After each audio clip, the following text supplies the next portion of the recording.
আমরা ভারতের গোলাম নই। যারা ভারতের গোলামি করে তো ভারত পালাইছে, এখন যারা আসতেছে আলহামদুলিল্লাহ তাই আমেরিকার গোলাম। এতদিন ভারতের আন্ডার ছিল, এখন আমেরিকার আন্ডারে গেল, ভালোই হয়েছে। এ দেশ বলে স্বাধীন হয়েছে। কোন সুরে কইছে স্বাধীন? কোন সুরটা বললো? সে সুরক আমার সামনে নিয়ে আসেন। যাকে দিলেন সে তো আমেরিকার একেবারেই গোলাম। কে না গোলাম? আবার কথা কয় না কেন? জোরে কন।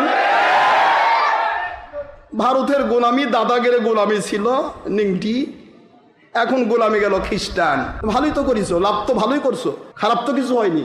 এ দেশ স্বাধীন হবে একমাত্র ইমাম মাহদী আলাইহিস সালামের খেলাফতের সময় ইনশাআল্লাহ। বলেন জোরে মুসলমান।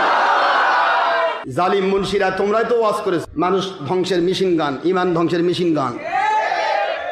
এ মেশিন গান কইছে উনি নাস্তিক, আমেরিকার গোলাম, এই সেই, তারপরে সুদখোর, একেবারে গ্রামীণ ব্যাংকের মাধ্যমে সারা পৃথিবীতে সুদ দিয়ে দিছে। সব তো বললে তো, তাক তো পাওয়ারে দিল, এটাও তো মুখ খুললো না রে জালেম। গেল কই? কোথায় গেলে তোমরা?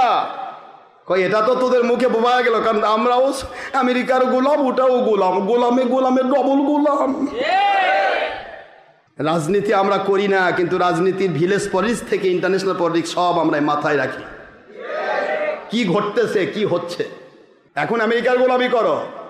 আমেরিকার কাজ হলো জঙ্গিপনা লালন করার, পালন করা, এবং ওই জঙ্গিদের মাধ্যমে নিজের ফায়দা লুটিয়ে লাদেন বাহিনীর মতো ধ্বংস করা।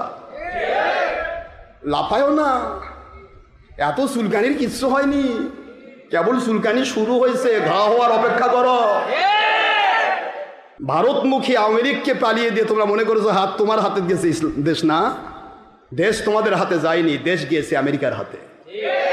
এখন আমেরিকা ইচ্ছা মতো খেলবে, পাঠাবে ইন্টারপোল, পাঠাবে বিভিন্ন এলাকায়। সেন্ট মার্টিন দ্বীপসহ যেগুলো আবেদন করেছিল হাসিনার কাছে, সেগুলো এখন ধীরে ধীরে কেড়ে নিবে।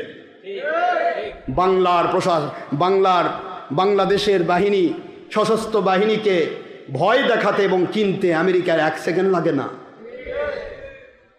এগুলি বোঝো না তো, খালি মাথা মোটা, ভাবতেছো যে আমেরিকা পালাইছে, এখন বাড়ি ঘর ভাঙ, এখন আমাদের কাছে ক্ষমতা আসছে। না, কেবল তো চুলকানি উঠছে, এরপরে ঘা হওয়ার টাইম দে, তারপরে ক্যান্সার হবে, এরপরে ইমাম মাহদী আলাইহিস সালাম নাজিল হবে ইনশাআল্লাহ। বলেন জোরে।